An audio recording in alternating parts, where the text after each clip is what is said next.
In this video, I'm going to show you how to connect GoDaddy domain to Lovable AI. If you find this video helpful, please consider to like this video and subscribe to my channel. In saying that, let's just jump straight into the video. Okay, so what we first need to do is open up a web browser and head on over to lovable.dev and sign into your account. Now, once we've signed into our account, we want to go ahead and click onto All Projects tab on the left-hand side.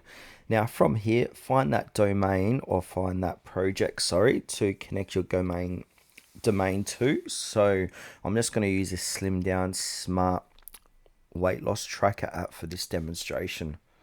Now, once we've opened it up, we want to go ahead and publish your domain like so. And then from here, where it says published, next to live URL, we've got add custom domain. So I want to go ahead and click on add custom domain.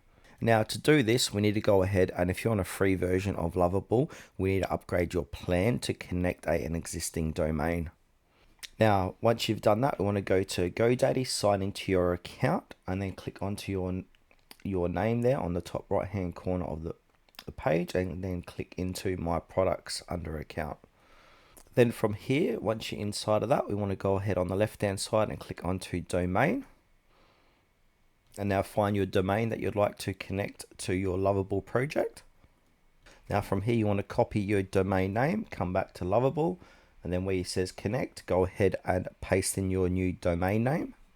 And now after you click on connect domain, you're going to have another little pop-up that says your domain with Lovable. So it's going to say secure, so encrypted login protects your personal data, easy. So you just go ahead and click on continue.